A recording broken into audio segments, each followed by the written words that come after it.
El crash del 29 fue la más catastrófica caída del mercado de valores de Wall Street, que desembocó en una gran crisis económica conocida como la Gran Depresión. Para ponernos en situación, explicaremos las principales causas de este acontecimiento. La primera causa fue la sobreproducción y subconsumo, debido a insuficiencia de compradores de clase media y baja y el aumento continuo de la producción. En segundo lugar, tras la Primera Guerra Mundial, Europa estaba sumida en una profunda crisis económica. Se produjo devaluación de la moneda y, por lo tanto, Estados Unidos perdió a la mayoría de sus compradores, que eran europeos. Aún así, la dependencia era mutua y la posterior crisis financiera en Estados Unidos arrastró a Europa. Otra causa fue la especulación, en la cual los inversores compraban acciones a bajo precio para venderlas cuando aumentaba su valor. Esto provocó una crecida artificial de la bolsa, causando un desajuste entre la bolsa y la economía real. En cuarto lugar, y por último, debido a la facilidad de acceder a un crédito bancario, estos fueron utilizados para comprar acciones, provocándose un abuso de créditos bancarios, surgiendo así las grandes deudas que hubo.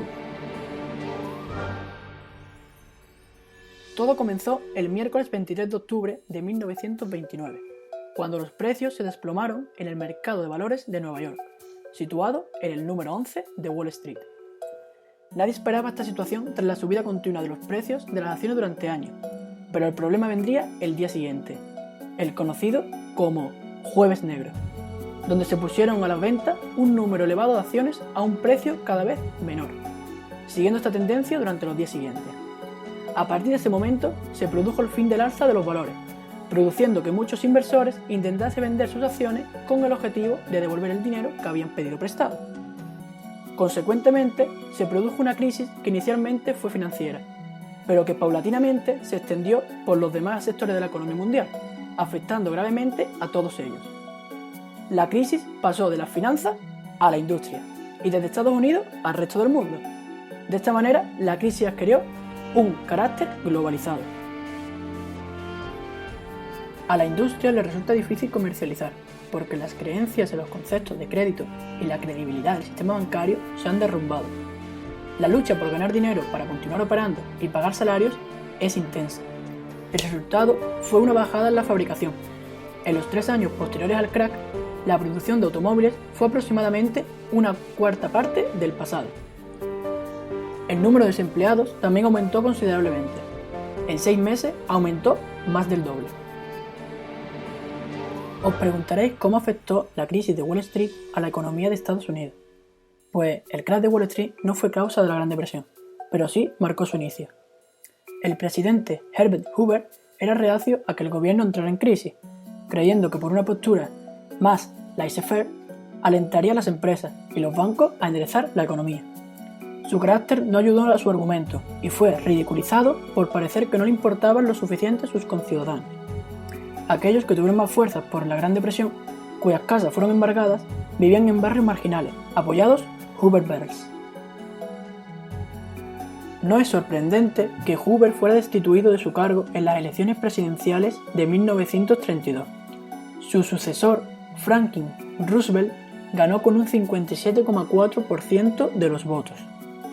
Dándole un término fuerte y victorioso, la mayoría de los escaños que los demócratas han obtenido en ambas cámaras del Congreso le permitieron al país librar una lucha heroica. En la ceremonia de inauguración en marzo de 1933, Roosevelt intentó tranquilizar y unir a las personas divididas, diciendo que el pueblo estadounidense no ha fallado cuando lo necesitan. Declaran que quieren tomar medidas directas y contundentes. Roosevelt hizo lo que Hoover no pudo hacer durante 4 años. Devolvió sus esperanzas y energía a sus conciudadanos. Al final de la semana, 500.000 de cartas de agradecimiento habían llegado a la Casa Blanca, las primeras aguas de una inundación que nunca se secaría. Por último, terminaremos explicando las consecuencias del crash del 29 y la crisis bancaria. La Gran Depresión es comparable con la Primera Guerra Mundial. En 3 años, 5.000 bancos norteamericanos cerraron sus puertas, y la mayoría de bolsas del mundo.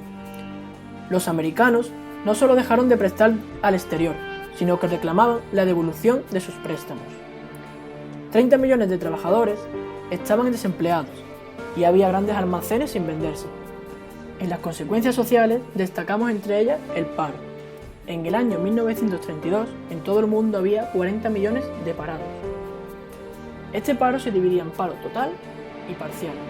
El primero hace referencia a la población, lo que hace que aumentara la mendicidad y las enfermedades. Y el paro parcial era representado por aquellos ciudadanos que son contratados a tiempo parcial con unos salarios miserables. En Estados Unidos, aproximadamente la mayoría de los trabajadores estaban contratados a tiempo parcial.